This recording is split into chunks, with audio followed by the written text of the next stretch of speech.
Hello and welcome to Monday Night Football NFL DFS Slate Breakdown. We have the Chiefs versus the Saints tonight. We only have one Monday night game and it should be a close competitive battle. Before we get into it, come join us at LineStar. $39.99 per month gets you access to everything we do. All the props, all the DFS. You get it all. One low price. Good old LineStar has been good to me, as I did have an early only takedown on Sunday. It was the 10 a.m. Pacific time slate. So only the morning games, but good old Burrow, Swift, Hubbard, Higgins, Moore, Flowers, Likely, Chase, and the Jaguars D got it done for me. Pretty low owned super stack there, got it done, and I won $20K. So come join us. Come join us at LineStar. You can get some takedowns for yourself. Now let's get into it. Got a lot to cover on this little slate. So Chiefs 5.5 point favorites here. 43-point game total. And first thing that I see when I look at ownership is it's very interesting. Chiefs have been very tough versus the run, very tough versus wide receiver ones, but all of the ownership is going there. Then you have Travis Kelce, who hasn't been good this season, and he has the ownership, which he's obviously going to get a lot more attention this game with Rashee Rice out. But I need to point that out. And also Mahomes hasn't been very good and all the ownership there. So I think there's going to be some ways where we can get different. Now, let's dig in a little bit and go position by position here. Mahomes is getting more ownership than Derek Carr, and frankly, I just think that's wrong. I think the Saints have more pass catchers and more ways to get them the ball. There's Kamara, they dump offs to Kamara. There's Rashid Shaheed, Juwan Jennings, Taysom Hill is out. Juwan Johnson. There's just lots of different ways that Carr can spread the ball around that Mahomes does not have right now. I don't think Mahomes can put this group of receivers on his back. With the pricing difference and ownership, I far would rather have Derek Carr. I think Derek Carr is in a better spot for fantasy goodness than Mahomes in this game. If you go over to FanDuel, Carr is $1,500, and unfortunately we don't have ownership for FanDuel right now, so I will have to check on that when we're done here. But Derek Carr should be less. He will probably have less ownership because the Mahomes, name value, but I would rather Derek Carr on both sites. Now, getting over to the matchup difference, Derek Carr also is in a beneficial matchup where Patrick Mahomes is not. Getting over to the running back spot. Look, Kamara is the best running back in this. However, he is $4K more expensive than Kareem Hunt. I do think Kareem Hunt is interesting. Both defenses are solid against the run, though. Kamara, however, can get there through the air, especially on DraftKings when it's a point per reception site. You really, really want those targets and receptions. 9 targets, 7 receptions last week. 5 targets, 5 receptions week 1. He does have that ability to have double-digit targets, which obviously makes that ceiling sky high. Kareem Hunt stepped in, played 45% of the snaps last week, and that is a week where the prior week, Steele had 17 carries, played like 70% of the snaps, something like that. Last week, Steele was down to 18%. I think it's pretty apparent that Hunt is going to be the guy in this offense, and I definitely like him in this spot. With Samaje Perine probably being my the third running back I like on this slate. He is 6,400, so you got to pay up a little bit, but he did have 5 carries. He got a touchdown. We know he's decent in the receiving game, but the ceiling, I think, clearly goes to Kareem Hunt from the Chiefs side of the ball. And then Jamal Williams, all he is a hope he gets a touchdown. Outside of that, there's, no real viability to playing him in this spot. And then on to DraftKings, Alvin Kamara, $5K more. On to FanDuel, $5K more. He is super expensive. He is the only running back you can really count on in this slate. But I do like Kareem Hunt, and $12K, $5K difference is just too big. Kareem Hunt should be getting some love over here. And then if we go over to the matchup tool, we have Steele still as the RB1. I imagine that will change throughout the day, and we will put Hunt in there, and then Alvin Kamara here. But regardless, the matchup tool is telling us that this RB spot is in a very, very tough spot for either running back. Chiefs have been number 1 versus RB1. Saints, number 7. It's not a spot you really want to pick on. However, for these single game showdowns, we probably got to pick on it a little bit. Now, moving over to wide receiver, we have Chris Olave as the highest owned, 60% owned, $10K. He is definitely the wide receiver 1 and the only true wide receiver 1 in this game. So I understand people are going there, but it's a very, very tough matchup for him. Let me bring up,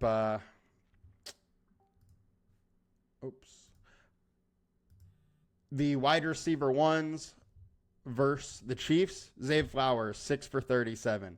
Jamar Chase, 4 receptions, 35 yards. And then Drake London, 6 for 67 and a touchdown, followed by Palmer, 3 for 36. Wide receiver 1s just have not done very well versus this team.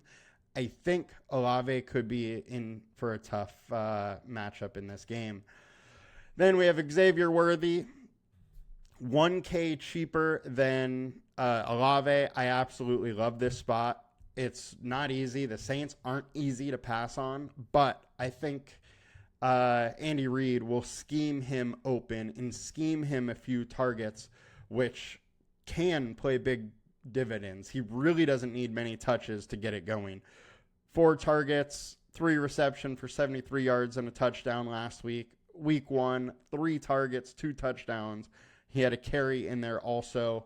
He's not getting many targets. So he is a very, very boom bust play. I do expect his targets to go up this game. But if you look at who KC has in the receiving court, it's getting ugly quick. So you got Worthy. Then you have Justin Watson, who he's playing a ton. He played almost 70% of the snaps last week after Rice went out early in the game. So the snap counts are going to go there, but still 3 targets, 27. He doesn't have that big play speed like Rice. So he needs to catch the ball down the field and get in the end zone to really do it. Can he? Yes. There are games where he puts it together, gets, 5-8 targets and has a decent game. But I think those are few and far between. However, the Chiefs are going to need him. I do expect him to be on the field a lot, so he does make sense, but just very hard to trust him. Juju Smith-Schuster played like 50% of the snaps last week. I expect that number to go up. He is probably going to be the wide receiver 3 in this spot, play a decent amount. He is absolutely in the range of playable. Then you have McCole Hardman and Sky Moore. Both of them played similar amount of snaps last week. However, McCole Hardman is questionable with a knee injury. So we do need to worry and watch his health. If he plays, I'm a little interested in him just because of his speed, and from past usage when he was on the Chiefs, they did try to scheme him in and create touches for his speed. Do they do that this week? Who knows? But at least he is of interest. I think Sky Moore, however, is cheaper and safer. However, he only played like 20% of the snaps last week. Last year, virtually didn't do anything. He looks like a super big bust, but he is getting his another shot now. Does he do anything with it? Who knows? Likelihood, no, but there's a path there. On the Saints side, Rashid Shaheed is by far my favorite play of the wide receivers outside of Worthy.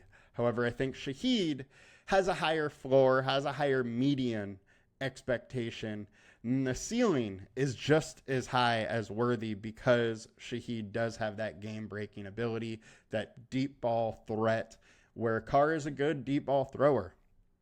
We have 3 or 4 games this year where he's high teens or into the 20s. 1 dud versus Philly, but he still had 5 targets. So, there is a low floor with him, but that ceiling is huge. And wide receiver 2s have been very productive versus the Saints, whereas wide receiver 1s have not. And after Shaheed, their wide receiver room is pretty bare. So I think Shaheed is going to get his targets, going to have his chances, and I like him in this game. On to FanDuel. Shaheed is $10K. Worthy's 11, so very similar pricing structure. The one thing you got to note here is that Watson's at $9,500 and Schuster is at $7K when they both could be playing very similar amount of snaps. But Watson is going to have a role a little more down the field while Schuster is going to have a little more slot type role. In this situation, I probably would rather Schuster, but neither are great. And then Tipton has actually played a little more than Cedric Wilson. Neither have really factored much into production for the Saints now. Into tight end, it's no surprise. Travis Kelce is getting all the ownership. However, I think you absolutely need to consider Juwan Johnson, Noah Gray, and Foster Morneau. Morneau's playing a ton, actually. He's on the field 50, 60%. Now in a game without Taysom Hill, I would not be surprised if he's on the field 70+% of the time. But I also expect Juwan Johnson to play a decent amount. We saw last year he does have a ceiling. He can get into the end zone. He can get 12 targets for 90 yards. And in this spot, I think they're going to rely on Juwan Johnson's pass-catching ability a little bit, especially with how hard it is to run against KC and how hard it is to throw to the WR1. I think they may need Johnson and Morneau for that. But Morneau is a little bit better of a pass-blocking tight end, so he may be used in that realm a little bit more. But we saw week 1, he can, get out and get some touches, get a touchdown. He can get it done. I think both of them are firmly in play. Noah Gray played 55 or something % of the snaps last week. He's been playing a significant amount. And honestly, there's Worthy, there's Kelce, and Noah Gray might be the 3rd best pass catcher now in this offense. I mean, Watson is there, him or Watson. And Noah Gray is probably going to go very low owned. And he's a big guy, so touchdown possibility is there. I don't hate going with a little bit of a Noah Gray at 2,600 and hope he gets in the end zone. However, with that said, Juwan Johnson or Foster Morneau they probably have a higher ceiling just because they're going to play more than Gray. But it's of those 3, if one of them gets in the end zone, that one is likely going to be optimal. I do expect a low-scoring game today. Then on to FanDuel. It is Kelce, and then the rest. The 3 others are all very similar priced. all of them are absolutely in play. Getting over to defense, Saints and Chiefs, I think both the defenses are absolutely in play. I think it's going to be hard to run on either team. We've seen the Saints be decent in the passing game here. Sack and interception versus Atlanta, 4 sacks, interception, fumble versus Philly, 2 interceptions versus Dallas, 2 interceptions versus Carolina. So they have been getting in those passing lanes, and Mahomes hasn't been great at stopping the interception this year. So I don't mind some Saints defense. I think that the defenses may go a little under-owned in this spot, and Chiefs D is going to have to come and play. There's nothing more you can say about it. Is without Rashee Rice, without the explosiveness of the Chiefs offense really being there, Chiefs defense are going to have to play good. The Chiefs are going to have to take care of the football and play more of a defensive type game. So I think they are firmly in play as well. I do think the Saints probably have a little more upside in the defense department though. And pricing's the same on FanDuel. Both are firmly in play. And then we go to the kicker spot. Harrison Butker is a premier kicker in this league, and I think with how the Saints defense works, there's absolutely some opportunities for field goals. And then, like Butker, Group has had a couple big games this year and also is interesting. It's really a toss of the hat or a toss of the coin as far as which guy has more. Both of them projected around the same. Consensus leads to Butker.